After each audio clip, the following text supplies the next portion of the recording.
ভাই সংশোধন হব আল্লাহর জন্য। কি বলছি বলেন তো? সংশোধন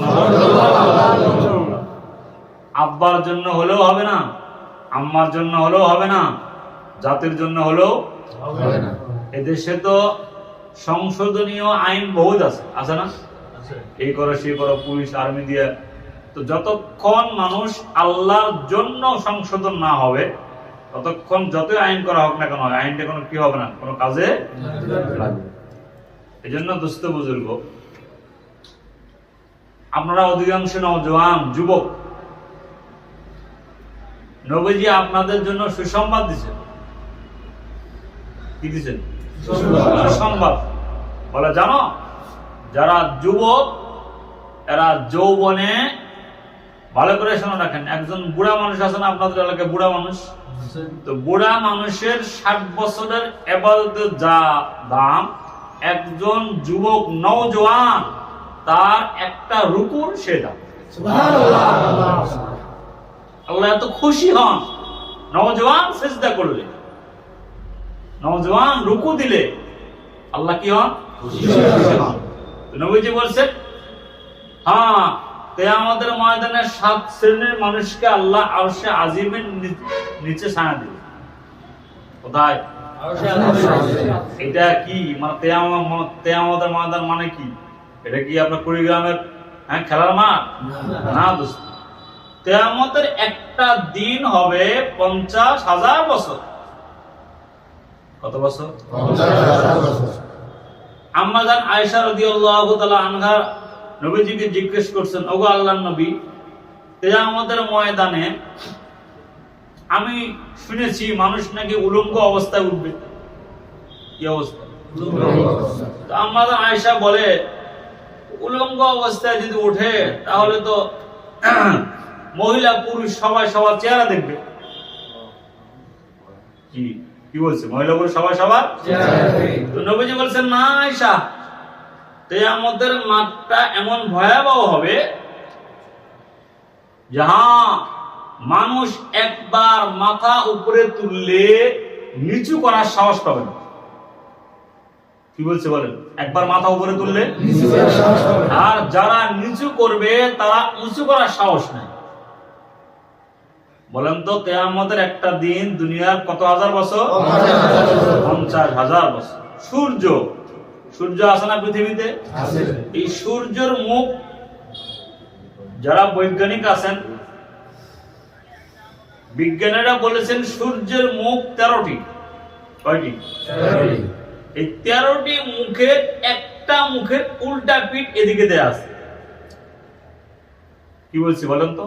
13টা মুখের মধ্যে একটা পিঠ, একটা মুখের উল্টা পিঠ জমিনের দিকে দেয়া আছে। তাই বলেন তো, বৈশাখ মাসের বা চৈত্র মাসের রোদের পাওয়ার কেমন? আধা ঘন্টা থাকা যায়, হ্যাঁ? কি 10 মিনিট?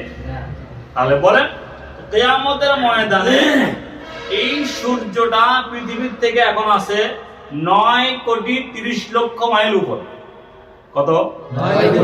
এই সূর্যটাকে রব্বুল আলামিন কিয়ামতের মানুষের যখন যারা হাজির হবে তাদের মাথার 1 হাত বা আধা হাত উপরে নিয়ে আসবে এবং 13টা মুখ খুলে দিবেন। কটা মুখ খুলে দিবে? 13টা। আর এখন যা সূর্যের পাওয়ার আছে এর চাইতে আরো 70 গুণ পাওয়ারকে বাড়ায় দিবে, যার কারণে মানুষ ঘামের মধ্যে হাবুডুবু খাবে। পুকুরে যেমন গোসল করে মানুষ, তো কিয়ামতের ময়দানে মানুষ এমনি ঘামের মধ্যে গোসল করতে থাকে। এমত অবস্থায় নবীজি বলেন, এই নওজোয়ান যুবকরা, এমত অবস্থায় 7 শ্রেণীর মানুষকে আল্লাহ আরশে আজিমে ছায়া দিবেন। কয়? 7 শ্রেণী। এর মধ্যে এক নাম্বার হলো যে সকল যুবক যৌবনকালে ইবাদত করে। কি করে? বলেন কোন কালে? যৌবনকালে। বলেন তো ভাই, সারা জীবন নফল নামাজ না পড়লে কোনো অসুবিধা আছে? কিন্তু ফজর নামাজ না পড়লে? বলেন, কথা বলেন।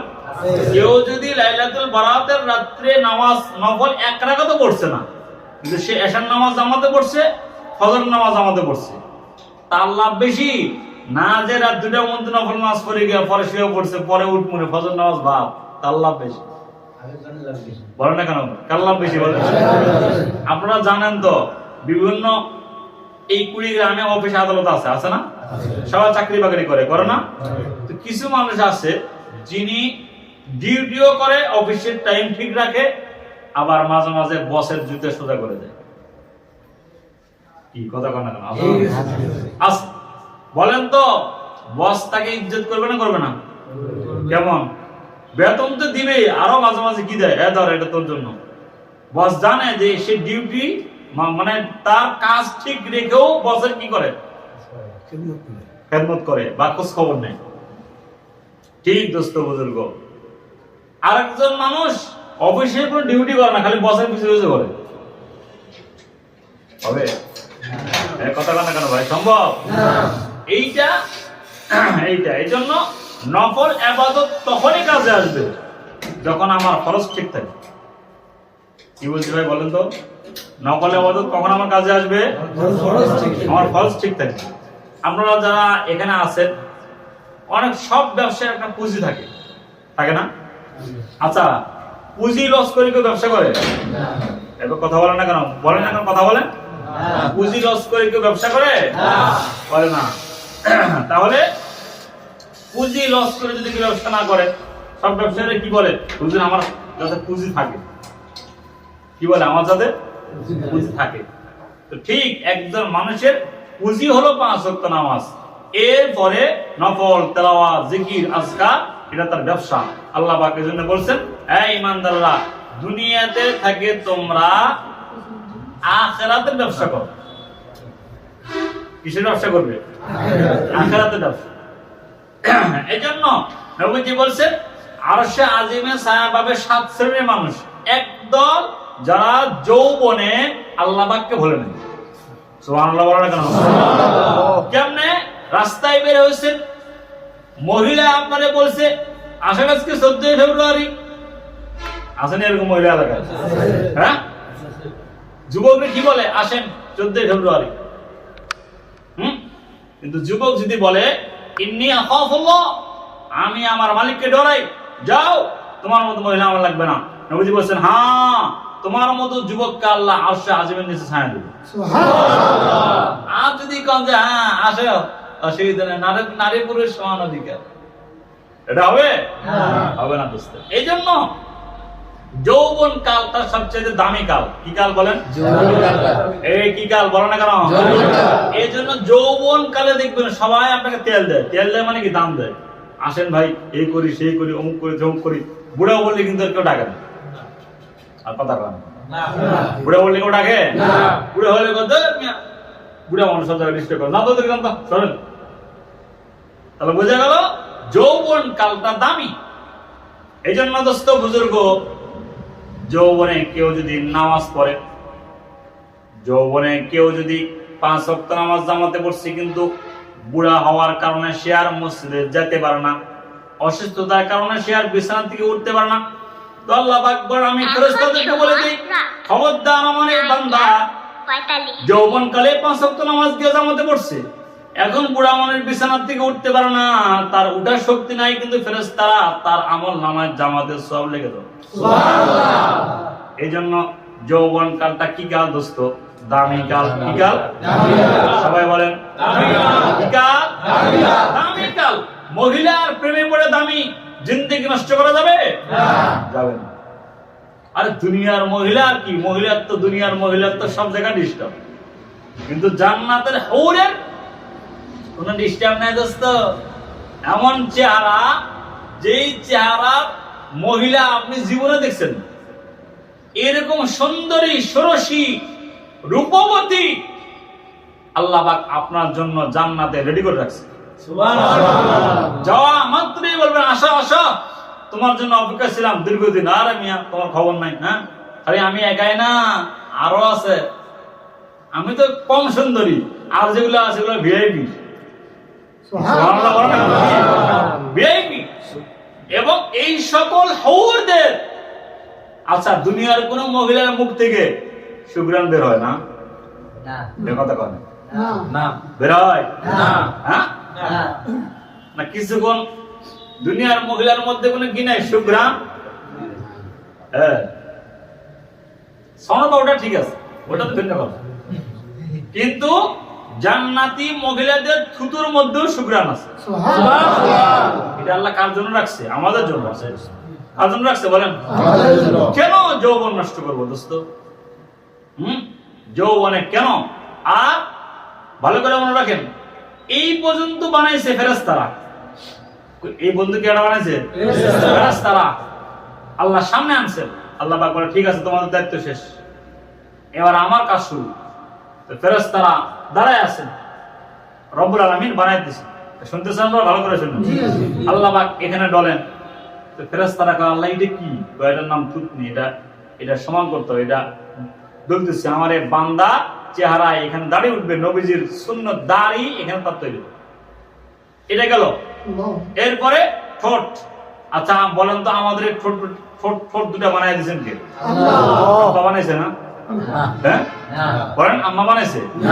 আরে আমরা পেটের মধ্যে কেমনে ছিলাম এটাকে আব্বা আম্মা জানে? কেউ জানে না। কিভাবে রব্বুল আলামিন আমাদেরকে পেটে রাখছে?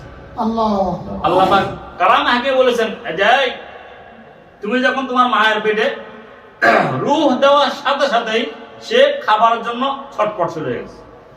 তো আল্লাহ পাক ফেরেশতাদেরকে বলে, ফেরেশতারা তার মায়ের নাভির সাথে এই ফেরেশতার নাভির সাথে একটা তার লাগিয়ে দাও। এটা মুখে দিলে হবে না, যেহেতু রক্ত, তার মায়ের রক্তটা যাতে বন্ধ হয়ে যায়, মাসিক বন্ধ হয়ে যায়। বন্ধ হওয়ার সাথে সাথেই এই তারের সাহায্যে এই বাচ্চা পেটের মধ্যে খাবার ঢুকতে থাকে। সুবহানাল্লাহ। বলেন তো রব্বুল আলামিন চাইলে কি আমাদের মুখে তার লাগাতে পারতো না? আপনি দুনিয়ায় এসে কি করলেন? মুখে কি লাগালেন? বিড়ি, সিগারেট, ধূমপান, গাঞ্জা, যা কিছু বলেন না কেন ভাই, যা যে লাগাইলেন, বলেন তো আমাদের এই ঠোঁটটা কে দিছে? আল্লাহ যদি আপনাকে ধরে এই দিছিলাম তো আমি, লাগালি কই? বলেন, ধরার সম্ভাবনা আছে না নাই? কি পরিমাণ? 100-তে 100%। কিয়ামত হবে? হ্যাঁ হবে। আল্লাহ কি বলেন? কাল্লা সায়ালামুন সুম্মা কাল্লা সায়ালামুন। আল্লাহ পাক কালামে হাকিমে কিয়ামত যে হবে এর 11টা আয়াত বলছেন সূরা নাবার মধ্যে, এবং দলিল দিবেন 9টা। কি দলিল দিবেন কয়টা? 9টা। কিয়ামত হবেই হবে। বলেন কিয়ামত হবেই হবে, হিসাব হবেই হবে। বলেন হিসাব হবেই হবে। কে দিবেন? আল্লাহ। আচ্ছা আপনি যদি ঘুম থেকে উঠে দেখেন আপনার সামনে বিশাল এক লোক, যার একেবারে এখান থেকে নিয়ে আসমান বলতে তার মাথা হয়ে গেছে, ঘুম থেকে উঠে চোখ খুলে যদি আপনি দেখেন, এরকম ভয় লাগবে না? এরকম মনে করেন কিয়ামতের ময়দানে আল্লাহ পাকের সামনে যখন আপনি দাঁড়াবেন, যদি বলে এই কি ব্যাপার, হ্যাঁ কোথায় বসে বসে গাঁজা খাইছো, কোন জঙ্গলে খাইছো, কটার সময় খাইছো, আমার ফেরেশতাদের কাছে ভিডিও আছে। তাদের কাছে ভিডিও আছে। এখন গুনাহগার কি বলবে? না না আমি খাই নাই। আর আপনার ফেরেশতারা ভুল লিখছে, এরা আবার দেখতে আর না। আল্লাহ পাক বলবেন ও তাই না? হ্যাঁ আপনার ফেরেশতারা মৃত্যু। কি বলবে? আপনার ফেরেশতারা মৃত্যু। আল্লাহ বলবেন এই ঠিক আছে, ওর মুখে তালা দিয়ে দে। মুখে তালা দেবে, এবার তার হাত বলবে হ্যাঁ অমুক সময় বেলা 2:30 অমুক জায়গায় বসে বসে তার বন্ধু আর সে আমাকে ব্যবহার খাইছে, আমাকে ব্যবহার করছে গাঞ্জার দ্বারায়, মদের দ্বারায়, এর দ্বারায়, সের দ্বারায়, অমুক জায়গায় তমুক জায়গায়। পা কথা বলবে, হাত কথা বলবে, সবকিছু আপনার বিরুদ্ধে সাক্ষী দেবে কি আমাদের বাজার। দোস্ত কোথায় যাবেন?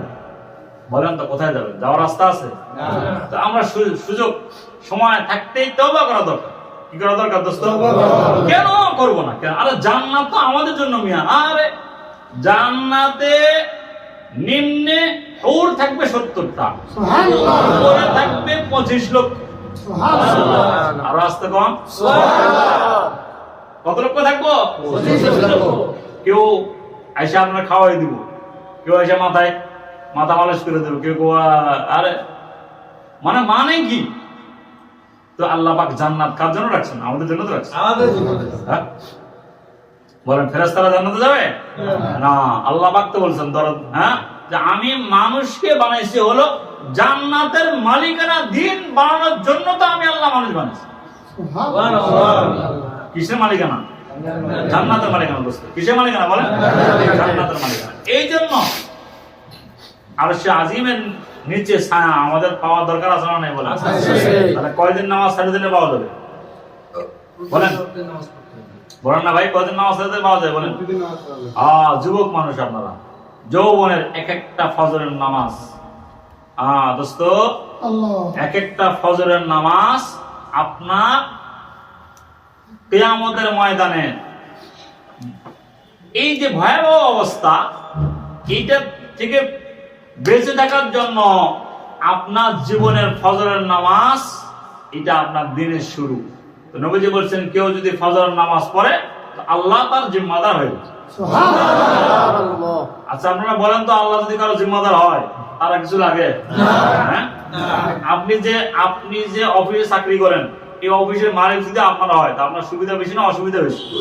সুবিধা বেশি, সব কাজের সুবিধা। মালিক মাঝে মাঝে কয় ঠিক আছে আমার গাড়িটা একটু চালাও তো, কথা কয় না, ঠিক আছে ঠিক। তো ফজরের নামাজ যে পড়লো, বলেন তো আসমান এই সকল কিছু সৃষ্টি করছেন কে? আল্লাহ। উনি যদি কারো জিম্মাদার হয় তাহলে তার অবস্থাটা কি হয়?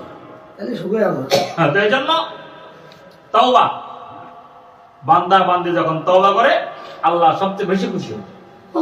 তো বলতেছিলাম আল্লাহ পাক দুইটা ঠোঁট বানাইতেছেন। ফেরেশতা বলে মালিক ঠোঁট দ্বারা কি হবে? আল্লাহ পাক বলেন এই ঠোঁটটা বানায় দিলাম, দুনিয়াতে গিয়ে আসি আমার নামে জিকির করবে। দুনিয়াতে গিয়ে আসে আমার কোরআনে কারীম তেলাওয়াত করবে। দুনিয়াতে গিয়ে আসে আমার নামে জিকির করবে, আমার নামে তাসবিহ পড়বে। এবার ঠোঁট বানানো শেষ, বানাইতেছে নাক। ফেরেশতা বলে মালিক বুঝলাম নাক বানালেন, কিন্তু দুই পাশে দুটো ছিদ্র দিলেন। আল্লাহ পাক বলে ছিদ্রের জন্য দিতেছি আমার বান্দা ঘ্রাণ নিয়ে বুঝবে কোনটা ভালো কোনটা খারাপ। এই ঘ্রাণ নেওয়ার জন্য আমি আল্লাহ আমার বান্দার নাকের দুটো ছিদ্র বানাই দিলাম। এবার বানাইতেছেন চোখ। দোস্ত যে চোখ দ্বারা রাস্তাঘাটে আমরা পরনারী দেখি, যা কিছু দেখি না কেন, এই চোখ দিচ্ছেন কে? কথা বলো না কেন? চোখ দিচ্ছেন কে? এই জন্য আল্লাহ পাক চোখ বানাইলেন, কিন্তু চোখের এখানে ছিদ্র আছে নাই?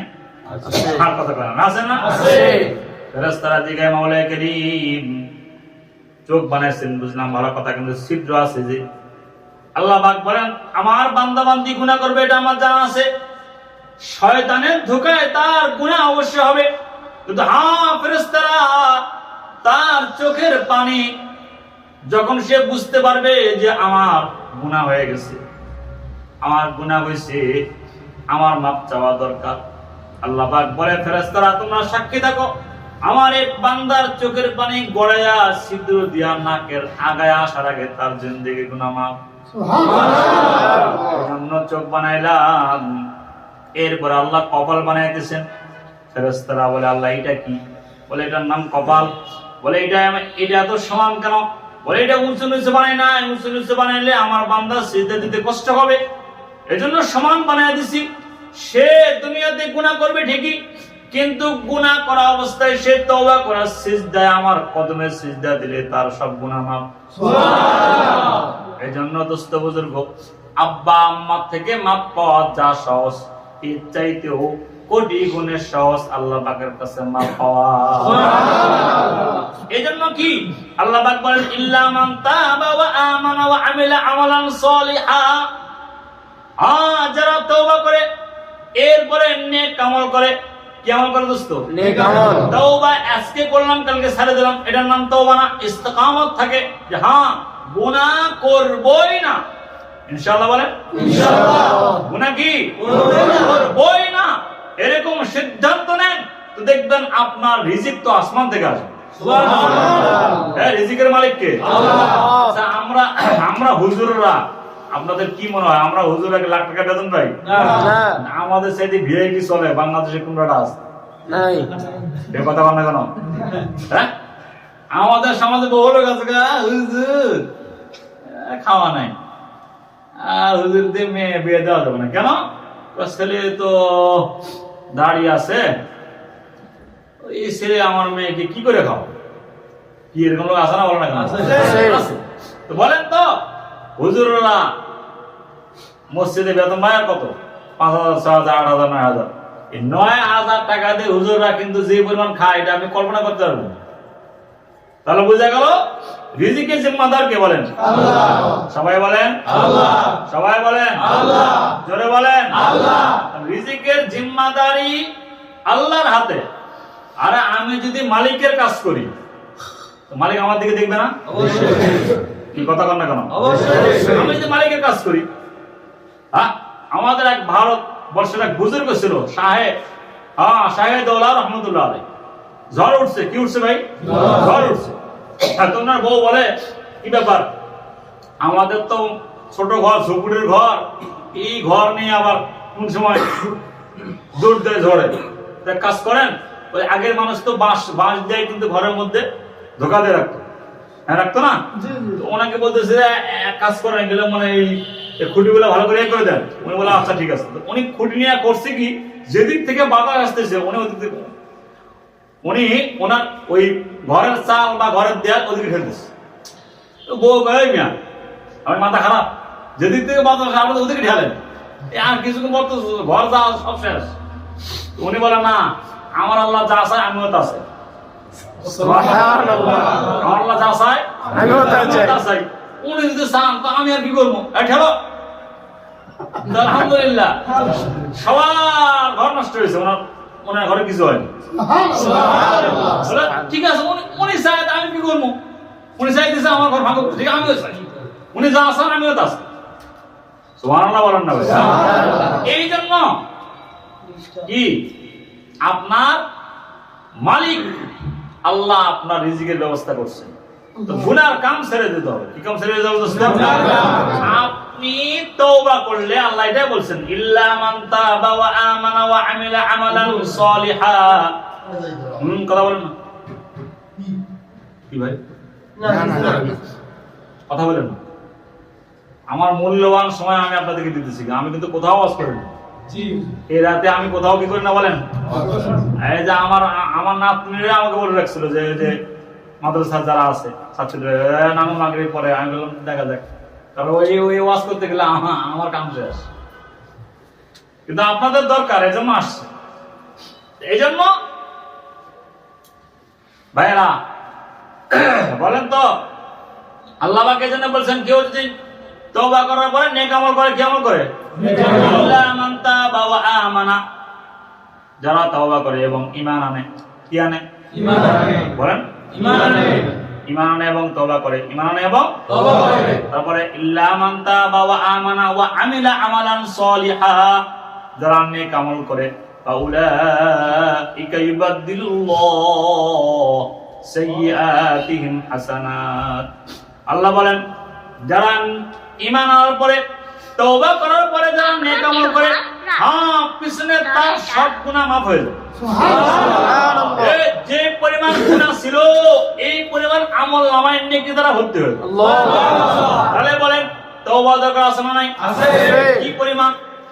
মুহাম্মদুর রাসূলুল্লাহ সাল্লাল্লাহু আলাইহি ওয়াসাল্লাম দিনে প্রতিদিন 100 বার পড়তেন আস্তাগফিরুল্লাহ। কি পড়তেন দোস্ত? আস্তাগফিরুল্লাহ। নবীজি কোনো গুনাহ ছিল? যার গুনাহ নাই হে বেটা যদি পড়ে 100 বার, আর আমগো কতবার পড়া দরকার? কি পরিমাণ পড়া দরকার? এইজন্য ইস্তিগফার বেশি বেশি পড়া দরকার। আল্লামা তাকি উসমানী বলছেন, এই আল্লাহ পাক সুবহানাল্লাহ বললে যতটা খুশি না হয়, একজন গুনাহগার বান্দা আস্তাগফিরুল্লাহ বললে তারা আরো বেশি খুশি হয়। সুবহানাল্লাহ। যেমন ধরেন একজন বুজুর্গ 1 লক্ষ বার সুবহানাল্লাহ বলছে, কতবার? 1 লক্ষ বার। কিন্তু এক গুনাহগার হঠাৎ করে তার মনে হয়েছে আমি গুনাহগার, তো সে বলছে আস্তাগফিরুল্লাহ। বলে এই বুজুর্গের 1,00,000 বার সুবহানাল্লাহ চাইতে এই গুনাহগারের ইস্তেগফারের দাম আল্লাহর কাছে অনেক বেশি। সুবহানাল্লাহ। এইজন্য দোস্ত আল্লাহ পাক আপনার চেহারার দিকে তাকায় থাকে, আমার বান্দা কবে আমার কাছে মাফ চাইবে। হ্যাঁ, কোথায় যেতেছেন দোস্ত? কার পালায় ধরে দিচ্ছেন? কার সাথে আপনি চলতেছেন? আল্লাহ তাকায় থাকে, আহারে তোর 30 বছর হইলো, 40 বছর হইলো, 50 বছর হলো, এখন আইলি না, কোন সময় মাফ চাইবি আমার কাছে? আল্লাহ বান্দার চেহারা দিয়ে তাকায়। এটা বানাইছে তো কে? আল্লাহ বানাইছে। আল্লাহ মোহাম্মদ দিয়ে বানাইছে। দর্দ দিল কি ওয়াসিতে पैदा किया इंसान को वरना ताअत के लिए कुछ कुम न था कर रूबिया। আল্লাহ পাক বলেন আমি মানুষকে বানাইছি কেন? মানুষের সাথে প্রেম ভালোবাসা মোহাব্বতের জন্য তো মানুষ বানাইছে। এজন্য দোস্ত বুজুর্গ ইনশাআল্লাহ তওবা, নবীজি বলেন হ্যাঁ কেউ যখন তওবা করে, তওবার উপরে যখন অটল থাকে, তো সে তওবা করার পরে একটা মাসুম বাচ্চা যেমন হয় সেও তেমন হয়। সুবহানাল্লাহ। তওবা হ্যাঁ, এবার তওবার দ্বারা কি হয় দোস্ত? তওবা যে করে তার তো গুনাহ মাফ হয়, তার কোন সম্পদ যদি আগে নষ্ট হয়ে যায় এই সম্পদগুলো আল্লাহ পাক থেকে ফিরে আসে। সুবহানাল্লাহ। বনি ইসরাইলের মধ্যে 2 মা ছেলে ছিল যাদের রিজিক আসমান থেকে আসতো। সুবহানাল্লাহ। সুবহানাল্লাহ। সকালবেলা গরম গরম গোশত আর রুটি, দুপুরবেলা ভালো ভালো খাবার, রাত্রিবেলা ভালো ভালো খাবার আসতো। কোত্থেকে আসতো? এটা আসমান থেকে গরম গরম খাবার আসতো। ভালো ভালো দামি দামি ভুনা, ভালো ভালো পাখির ভুনার গোশত তাদের বাসার সামনে আসা এমনি এমনি হাজির হয়ে যেত। কিন্তু সন্তান একদিন বলে, মাগো জান্নাতের খাবার, আসমানের খাবার খাইতে খাইতে আর ভালো লাগে না, আমি একটু দুনিয়ার খাবার চাই। কোন খাবার চাই? দুনিয়ার খাবার চাই। মহিলা বলে তাহলে ঠিক আছে যাও তালাশ করো। কিন্তু এই কথা বলার সাথে সাথে রব্বুল আলামিন অসন্তুষ্ট হয়ে যায়, আসমানি খানা তাদের বাড়িতে বন্ধ হয়ে যায়। এবার সকালবেলা যুবকটা বের হয়ে গেছে, বাজারে গিয়া বলে ভাইরে আমার একটা কাজ দাও, আমি একটু কাজ করতে চাই। এলাকার লোকজন বলে কেন? তোমাদের খানা তো আসমান থেকে আসে, তোমাদের তো আল্লাহ পাক তোমাদেরকে আসমান থেকে খানা খাওয়ায়, 3 বেলায় গরম গরম খাবার তোমার বাড়িতে পৌঁছে যায়। তোমরা কি পাপ করছো যে আসমান থেকে খানা বন্ধ হয়ে গেছে? কাজ দাও। কোনো পাপী মানুষকে আমরা কাজ দিব না। যুবক চলে আসছে। আয়েশা এবার বলতেছে যে মাগো আসমানের দরজা তো বন্ধ হয়ে গেছে, জমিনের দরজা বন্ধ হয়ে গেছে। তোমা বলে বেটা ভুল করছো, অপরাধ করছো, এখন ক্ষমা চাও, মাফ চাও। আবার মা ছেলে মিলে ইস্তেগফার করছে, তো আল্লাহ খুশি হয়ে গেছেন। সুবহানাল্লাহ। পরের দিন সকালবেলা, কোন দিন? পরের দিন সকালবেলা একটা সুন্দর গাভী তাদের বাড়ির সামনে আসছে। গাভী এসে সালাম দিয়ে কথা বলতেছে। কি গাভী কি বলতেছেন? সালাম দিয়ে কথা বলতেছেন। বলতেছেন যে এই যুবক তুমি আমাকে জবাই দাও, আমি তোমাদের জন্য হালাল খাবার। সুবহানাল্লাহ বলেন। গাভীটাকে যুবকরা জবাই দিয়েছে। জবাই দেওয়ার পরে সন্ধ্যাবেলা লোকজন এসে বলে এই গাভীটা কে জবাই দিল? বলে আমরা জবাই দিয়েছি। বলে কেন? বলে গাভী আমাদেরকে বলেছে আমরা নাকি গাভীর হালাল খাওয়া, আমাদের জন্য নাকি গাভী হালাল। সে গাভী কথা বলেছে আমরা তারা জবাই দিয়েছি। সবাই বলে তা বলে কয় কি? গাভী আবার কথা কয় নাকি বেড়া? উল্টা পাল্টা কথা কস। হওয়া গাভী কইছে সে নাকি আমাদের জন্য হালাল খাওয়া। যাই হোক, তখন নবী ছিল দাউদ আলাইহিস সালাম। কে ছিল? বিচার তার কাছে গেল। আল্লাহর নবী এই সন্তান, এই মহিলা যাদের খাবার আসমান থেকে আসতো খাবার বন্ধ হয়ে গেছে, তারা আমার গাভী জবাই করে খাই ফেলছে। আবার বলে নাকি আমার গাভী নিয়ে কথা বলছে, গাভী নাকি হালাল ছিল তাদের জন্য। দাউদ আলাইহিস সালাম এটা শোনার পরে বিচারের জন্য কেবল এই কাজ করবেন, শাস্তির ব্যবস্থা করবেন যুবকের। এমত অবস্থায় ওই দিন যা হয়েছে সবাই চলে গেছেন। যাওয়ার সাথে সাথে জিবরাইল আলাইহিস সালাম আসছেন। আয়েশা বলে, আল্লাহর নবী আপনি জানেননি আপনি যে যুবকের শাস্তির ব্যবস্থা করছেন, যার গাবি, এই গাবিওয়ালা কিন্তু আসল মালিক না, যুবকের বাপটা হলো আসল মালিক। দাউদ আলাইহিস সালাম বলে, কি কোন জিবরাইল, এ যার গাবি ছিল এই গাবিওয়ালা ওই যুবকের আব্বার কর্মচারী ছিল। কি ছিল বলে? হ্যাঁ, কর্মচারী ছিল। কর্মচারী থাকা অবস্থায় একবার শাম দেশ থেকে মিশরে আসতেছিল। ইতিমধ্যে ওট ভর্তি মাল ছিল, টাকা পয়সা ছিল। রাস্তার মধ্যে আসার পথে যখন কেউ ছিল না, তখন সে তার মালিককে নিজে জবাই দিছে। মালিককে জবাই দিয়ে সে তার সম্পদ সব নিয়ে গেছে। এবার তো দাউদ আলাইহিস সালাম আশ্চর্যান্বিত হয়েছেন। হায় হায়, বলে কি? বলে, হ্যাঁ, সে কালকে আদালতে আসলে আপনি জিজ্ঞেস করেন, আপনার দরবারে আসলে আপনি জিজ্ঞেস করবেন। হ্যাঁ হ্যাঁ, বিচার শুরু হইল, সবাই আসছে। দাউদ আলাইহিস সালাম বলে, কি ব্যাপার, আপনি এই গাভীর মালিক নাকি? বলে, হ্যাঁ আমি এই গাভীর মালিক, বলে সত্যি কথা বলেন। তো সে বলে, হ্যাঁ আল্লাহর নবী আমি মালিক না, এই ছেলের যে বাপ ছিল সে বলো আসল মালিক।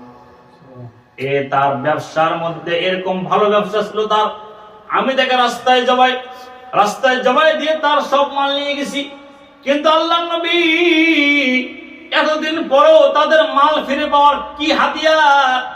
দাউদ আলাইহিস সালাম মহিলা এবং যুবককে ডাকলেন, ডেকে বলছেন, বাবারা বলো তোমাদের এই মাল ফেরত পাওয়ার জন্য কি আমল করছো? যুবক বলে, আল্লাহর নবী কোন আমল করি নাই, শুধু ইস্তেগফার তাওবা করেছি। সুবহানাল্লাহ। তাওবার কারণে তাদের মাল সম্পদ আল্লাহ পাক তাদেরকে ফিরিয়ে দিয়েছে। সুবহানাল্লাহ। এজন্য দোস্ত বুজুর্গ, তাওবা বেশি বেশি করব ইনশাআল্লাহ, বলেন ইনশাআল্লাহ। নবীজির কাছে এক মহিলা এসে বলে, ইয়া রাসূলুল্লাহ আমি জিনা করে ফেলেছি, জিনার বাচ্চা আমার পেটে আছে, তাহিরনি ইয়া রাসূলুল্লাহ, আমি জিনা করে ফেলেছি, আমাকে পবিত্র বানিয়ে দেন, জিনার বাচ্চা আমার পেটে আছে। আল্লাহর নবী বলেন, যাও বাচ্চা প্রসব হোক, এরপরে আসবা। মহিলা বাচ্চা প্রসবের সাথে সাথে নবীজির কাছে আসছেন। আয়েশা বলে, ইয়া রাসূলুল্লাহ আমার এই সন্তানটা প্রসব করে ফেলেছি আমি, এখন আর আমার মতো জিনাকার মা তার কোনো দরকার নাই, তার আপনি নিয়ে নেন, আমার এই জিনার শাস্তি দেন। নবীজি বলছেন, না, তোমার এই সন্তানটাকে বড় করো, তার আগে খাওয়ানোর মতো তার অভ্যাস হোক, বয়স হোক, এরপরে শাস্তি। মহিলা এই সন্তানটাকে বড় করেছে। মহিলার এক একটা দিন যেন বহুত কষ্টে কাটে, কারণ সে জানে এই জেনা অবস্থায় মারা গেলে তো কবরে তার শাস্তি হবে। এই জন্য পেরেশানিতে মহিলা রাত দিন কাটছে। বাচ্চাটাও তাড়াতাড়ি করে তার মায়ের দুধ ছেড়ে রুটি খাওয়া শিখেছে। এবার শুধু মহিলা এখানে বাচ্চাকে পায়ে হেঁটে হেঁটে হাতে রুটি দিয়া নবীজির দরবারে দিছে। মহিলারে পুলিশে ধরতে হয় নাই, নিজেই নবীজির দরবারে হাজিরা দিচ্ছেন। দিয়ে বলেন, ইয়া রাসূলুল্লাহ আমার এই সন্তানটা এখন রুটি খাইতে পারে, আমার মতো জিনাকার মার তার কোনো দরকার নাই। নবীজি বলেন, সাহাবীরা গর্ত করো। সাহাবীরা গর্ত করলে মহিলাকে এই গর্তের মধ্যে নামায় দিয়েছেন। নামায় দিয়া সাহাবায়ে কেরাম পাথর মারতেছে, তো মহিলা পাথরের আঘাতে বারবার তার মুখ দিয়ে বেরোতেছে, লা ইলাহা ইল্লাল্লাহ। এই এমত অবস্থায় হযরত ওসামা রাদিয়াল্লাহু তাআলা আনহু একটা পাথর, নবী এই পাথর নিয়ে মহিলার গায়ে নিক্ষেপ করছেন। তো এত জোরে মারছে যে মহিলার রক্ত ওসামার গায়ে পড়ছে। ওসামা রাদিয়াল্লাহু তাআলা আনহু বলে, আহা, জিনাকার মহিলা রক্ত আমার গায়ে লাগলো। নবীজি তার মুখে হাত দিয়ে বলে, ওসামা জিনাকার বলিও না, তারে জিনাকার বললে আল্লাহ পাক অসন্তুষ্ট হবেন, তারে জিনাকার বলার সুযোগ নাই, কারণ তার তওবা কবুল হয়েছে। সুবহানাল্লাহ। বলে, ওসামারে সে এমন তওবা করেছে ওসামা,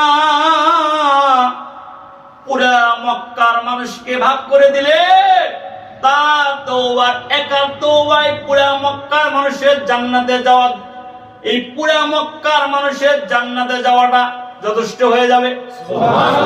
এই পরিমাণ তওবা সে মহিলা করেছে।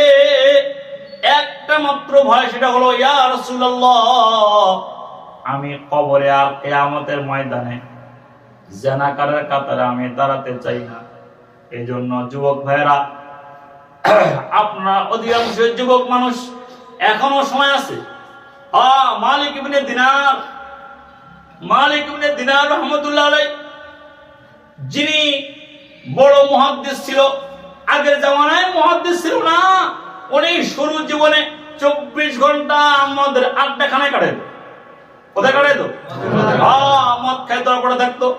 একদিন লাইলাতুল বরাতের রাত ছিল, ঠিক আজকে যেমন এই লাইলাতুল বরাতের রাত বা নিসফে শাবানের রাত, এমন রাতে মালিক ইবনে দিনার মদ খাইয়া ঘুমাইতেছে।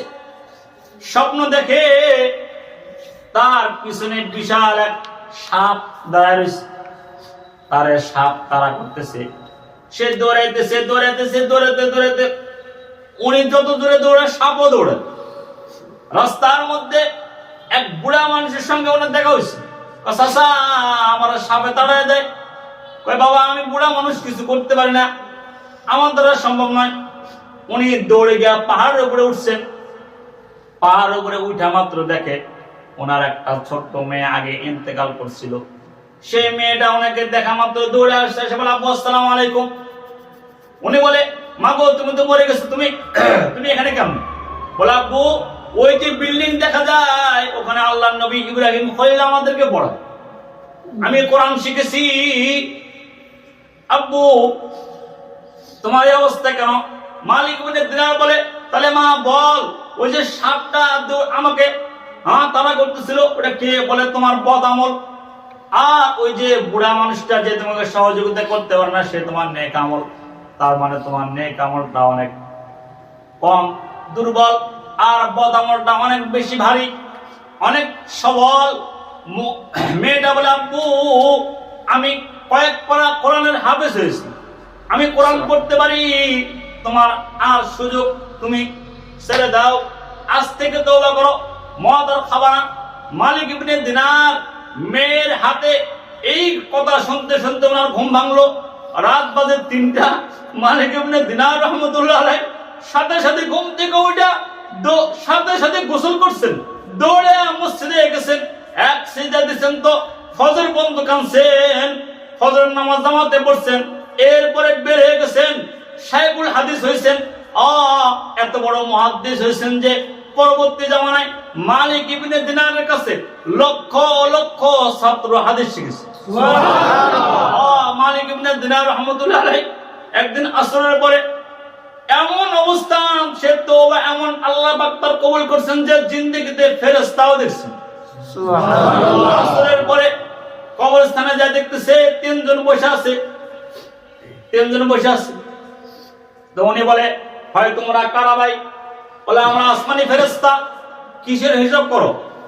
বললে, গণনা করতেছি কবরস্থানে কয়জন জান্নাতি কয়জন জাহান্নাম। আবার কয়জন, আবার আরেকজন বলছে, দুনিয়ার মধ্যে গণনা করতেছি কে নেককার কে বদকার। মালিক ইবনে দিনার বলে, তাহলে আমার নামটা কোন খাতায় আছে? ফেরেশতারা খাতা উল্টে দেখার বলে, আপনার নাম কোথাও নাই, যান মিয়া, ডিস্টার্ব করতে আসছেন, আপনার নাম কোথাও নাই, আপনি নেককার না বদকার না, কি অবস্থা আপনার? মালিক ইবনে দিনার শোনা মাত্রই বেহুশ হয়ে গেছেন, কোনো কথা উনি বলতে পারেন নাই। তো হোশ ফেরার পরে পেরেশান ছিলেন, খান না, উনি কিছু করেন না, চুপচাপ হয়ে গেছেন। উনি শুধু ফেরেশতাদেরকে বলছেন যে, ফেরেশতারা দেখো, আমার নাম যদি বদকার নেককারের খাতায় না থাকে, তাহলে আমি আল্লাহর ওলিদেরকে মুহাব্বত করি, আমি উলামাদেরকে মুহাব্বত করি, এই লিস্টে নিয়ে আমার নামটা আছে। ফেরেশতারা বলছে, আমরা বলতে পারবো না, পরে জানাবো। একদিন রাতের বেলা মালিক ইবনে দিনার স্বপ্ন দেখে ফেরেশতা তার মাথায় হাত দিয়ে বলতেছে, ওগো মালিক ইবনে দিনার, আপনার পেরেশানি কোনো কারণ নাই। আরে আমাদের লিস্টে আপনার নাম নাই, কিন্তু আরশে আজিমের মালিকের লিস্টে আপনার নাম আছে। দুই জায়গায় নাম আছে, একটা হলো উলামাদের লিস্টে, নেককার মানুষের লিস্টে আপনার নাম আছে, আর একটা হলো নেককার মানুষদেরকে মহব্বত করার জন্য সেই লিস্টে আপনার নাম আছে। এই জন্য ভাইরা, জিন্দেগি আর গুনাহ করার সুযোগ নাই।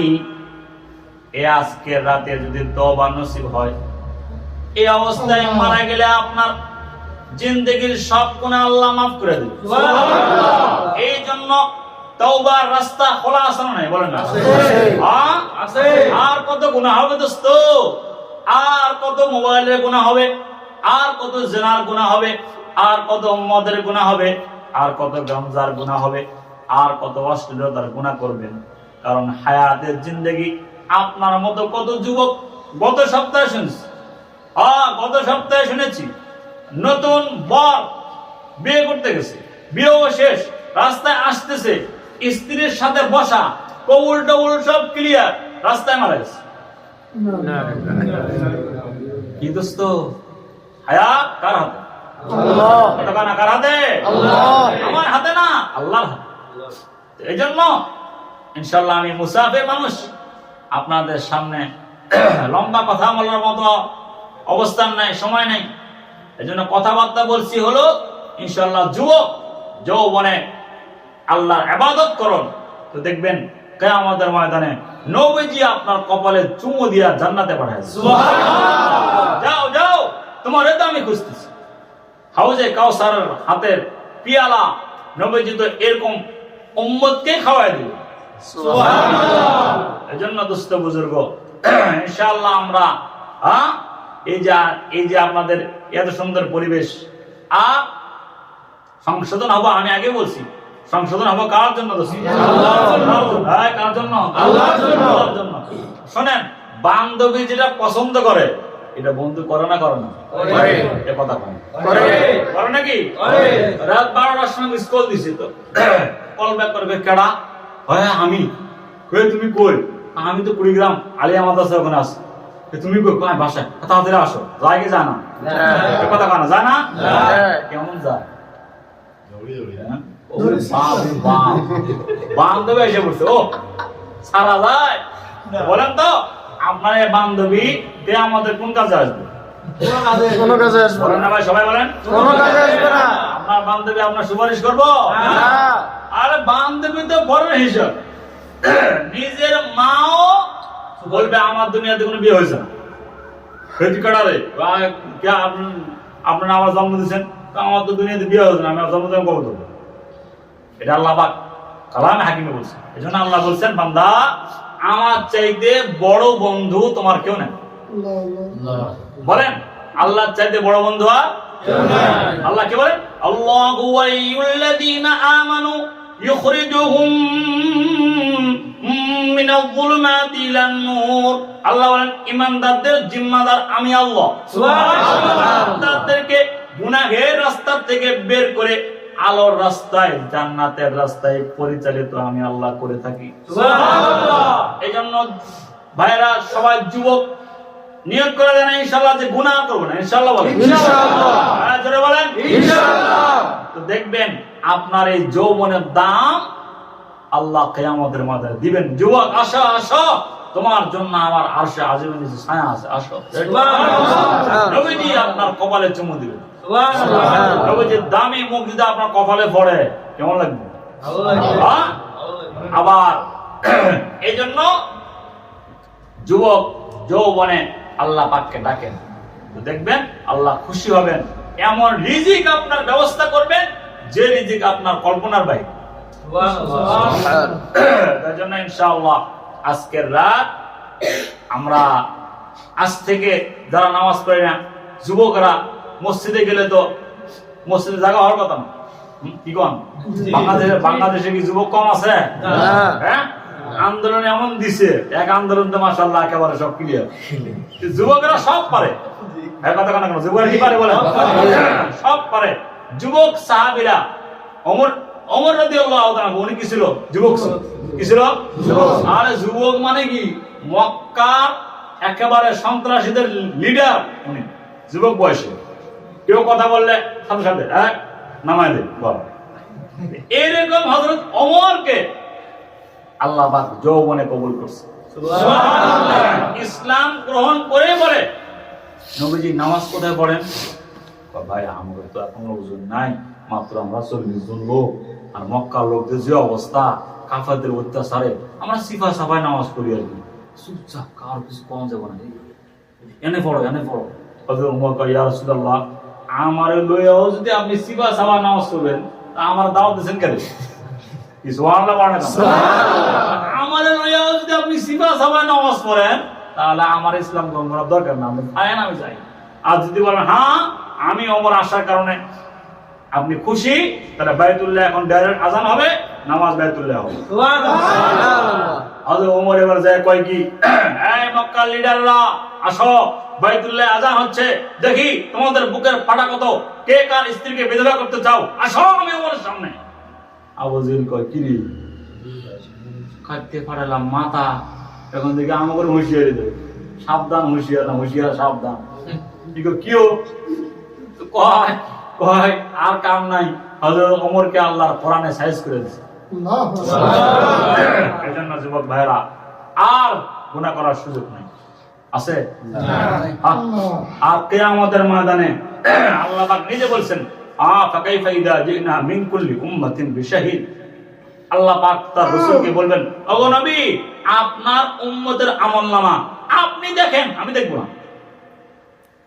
তো নবী যখন দেখবে, আহা আপনার ফজরের নামাজ নাই, আহা আপনার জোহরের নামাজ নাই, আহা আপনার আসরের নামাজ নাই, আহা আপনার জিন্দেগিতে নামাজ নাই, মদ আছে, গাঞ্জা আছে, উল্টাপাল্টা আছে, জুয়া আছে, হ্যাঁ মিথ্যা কথা আছে, সন্ত্রাসী আছে, উল্টাপাল্টা আছে, নবীর সামনে চেহারা দেখাবেন কেমন? নবী যদি বলে, আহা এই তুমি আমার ইসলামকে মূল্যায়ন করছো, এই ইসলামের জন্য, যে ইসলামের জন্য নবীজির দাঁত ভাঙছে না, কথা কোনো ভাঙছে না, বলে আমাদের আয়েশা একদিন নবীজির কাছে বসেছিল, তো নবীজির পিঠ মোবারক দেখে বলে, ইয়া রাসূলুল্লাহ, আমরা বসন্ত ছিল। তো এটা বলার সাথে সাথে বাচ্চারা যেমন হাওয়া করে কান্নাকাটি করে, নবীজি এরকম কাঁদতে দিচ্ছে, কান্দে বলছে কি, আয়েশা এগুলো বসন্তের দাগ না, এগুলো তাইফের দাগ। তাইফে যে গেছিলাম, বাচ্চারা যে আমাকে পাথর মারছে, এই পাথরের দাগ। জন্য দোস্ত বুজুর্গ, এই নবী কিয়ামতের ময়দানে যেদিন চলে যায়, নবীজি যেদিন কি যায়, চলে যায়। ভাইরা শুনতেছেন তো? শুনেন। নবী কি জিনিস সেটাকে শুনেন ভালো করে। আমরা তো খালি শুনি আমাদের নবী, আর নবী কি জিনিস সেটাকে শুনেন ভালো করে। যেদিন চলে যায়, নবীজির ইন্তেকালের আগে ফেরেশতা আসছে, জিবরাইল আলাইহিস সালাম আসে বলে, ইয়া রাসূলুল্লাহ, মালাকুল মউত আসছে, আপনাকে আপনার মালিকের কাছে নিতে চায়। আমাদের সমাজে যখন মানুষ মারা যায়, মারা যাওয়ার আগে সে বলে, ওরে আমার বড় ছেলেকে ডাক দে, বলে না? কথা বল না কেন? আমার বড় মেয়ে, আমার বড় মেয়েকে ডাক দে, আমার বড় ভাইয়ের ডাক দে। বড় ভাইয়ের ডাক দিয়া কি বলে, এই যে আমার বড় ছেলে, তোমার হাতে আমার ছোট সন্তানগুলো উঠিয়ে দিলাম। কথা কয় বলে কিনা? বলে। জিবরাইল আলাইহিস সালামকে নবীজি বলতেছেন, ওগো জিবরাইল, আমি তো যেতে রাজি আছি, কিন্তু আমি গেলে আমার উম্মতের দায়িত্ব কে নেবে? তো আল্লাহ পাক তার জিবরাইলকে জিবরাইল আলাইহিস সালামকে আল্লাহ পাক জানাইছেন, জিবরাইল আপনি বলে দেন, আমি আমার দোস্ত চলে আসলে আমার দোস্তর উম্মতের দায়িত্ব আমি আল্লাহ নেব। এবার কবরে সর্বপ্রথম কিয়ামতের ময়দানে সর্বপ্রথম নবীজিকে উঠানো, কাকে? তো উনি চোখ খুলেই কি বলবে, জিবরাইল আমার উম্মত কই? কি বলবে বলেন? আমার উম্মত কোথায়? ও জিবরাইল, আমার উম্মত কি জাহান্নামে গেল? নবীজি এই কথা বলার পরে জিবরাইল বলবেন, ইয়া রাসূলুল্লাহ, আপনার উম্মতকে তো এখনো উঠানো হয়েছে না, সর্বপ্রথম আপনাকে উঠানো হয়েছে। এবার নবীজিকে নিয়ে যাবেন মাকামে মাহমুদে, নিয়ে যাওয়ার পরে আল্লাহ পাক তার রাসূলকে বলবেন, ওগো নবী আপনি বসেন। তো নবীজি বসবেন না, এরকম চেয়ার ধরে দাঁড়া থাকবেন, এরকম চেয়ার ধরে দাঁড়া থাকবেন, চেয়ারে হাত দিয়ে দাঁড়া থাকবেন। আল্লাহ পাক বলবেন, ওগো আল্লাহর নবী, হ্যাঁ, আল্লাহ পাক বলবেন, ওগো দোস্ত আপনি বসেন। তো নবীজি বলবেন, না আমি বসবো না, আপনি আমাকে বসতে বলছেন, এই জন্য হাত রাখছি, বসবো না। তো আল্লাহ পাক বলবেন, কেন বসবেন না? তো নবীজি জবাব দিবেন যে আল্লাহ, আমি যদি আজকে বসি তো আমার এই উম্মতের জন্য দৌড়াবে কে? আমার উম্মতের জন্য কিয়ামতের ময়দানে দৌড়াবে কে? হাউজে কাউসারে দৌড়াবে কে? জাহান্নামের গোড়ায় দৌড়াবে কে? হিসাব নিকাশের ওই জায়গায় দৌড়াবে কে? পুলিশের কাছে দৌড়াবে কে? নবীজি যা দেখতেছেন, এক উম্মতের, নবীজি দেখবেন এক উম্মতের ফেরেশতা জাহান্নামে নিয়ে যায়। নবীজি যা বলে, দাঁড়া দাঁড়া, কই নিয়ে যাও? বলে জাহান্নামে। বলে আমলনামা ওজন করছো? বলে হ্যাঁ করছি। তার গুনার পাল্লা ভারী, নেকের পাল্লা হালকা, জাহান্নামী সে। নবীজি বলবেন, দাঁড়াও দাঁড়াও, আমি একটু দেখি। তো নবীজির কাছে একটা বিশাল এরকম ব্যাগ থাকবে, একটা বস্তা থাকবে। এই ব্যাগ থেকে নবীজি একটা ছোট্ট কাগজের টুকরা বের করবেন, বের করে আল্লাহর বান্দার আমলনামায় উঠিয়ে দিবেন। দিয়ে ফেরেশতাদেরকে বলবেন, ফেরেশতারা ওজন করো। এবার ফেরেশতারা ওজন করে দেখবে, হ্যাঁ এখন আল্লাহর বান্দার গুনার পাল্লা হালকা হয়ে গেছে, নেকির পাল্লা ভারী হয়ে গেছে। তো জাহান্নামের ফেরেশতারা দূরে চলে যাবে। তো সবাই তারে বলবে, সবাই যখন দূরে চলে যাবে, তো সে এবার নবীজিকে বলবেন, কে গো আপনি? কিয়ামতের ময়দানে মা আমারে চেনে না, বাপ আমারে চেনে না, ভাই আমারে চেনে না, আমার বউ আমারে চেনে না, পরিবার পরিজন কেউ আমারে চেনে না, আপনি কে? নবীজি তার মাথায় হাত দিয়ে বলল, চেনো না কাটা, আমি তো নবী মুহাম্মদ। নবীজি বলবেন, আমি তো নবী মুহাম্মদুর রাসূলুল্লাহ। বলে ইয়া রাসূলুল্লাহ, পকেট থেকে যেটা বের করে দিলেন, এটা কি? বলে ওটা তোর নামের, তুই যে আমার উপরে দরুদ পড়ছিলি, এই দরুদের লিস্ট। সুবহানাল্লাহ। এই জন্য দোস্ত বুজুর্গ, আর সময় নাই জিন্দেগির এই দামি সময়টা আমরা আল্লাহ এবং আল্লাহ রসুলের মুহাব্বতে পুরো সময়টা ইনশাআল্লাহ আমরা ব্যয় করার চেষ্টা করবো, ইনশাআল্লাহ। তাহলে আজকে রাতে যুবক তোমরা যারা আছো ভাইরা, দিল থেকে বলো, ইনশাআল্লাহ আমরা গুনাহ মুক্ত জীবন করব, ইনশাআল্লাহ। কার জন্য করব? আল্লাহর জন্য। কার জন্য দোস্ত?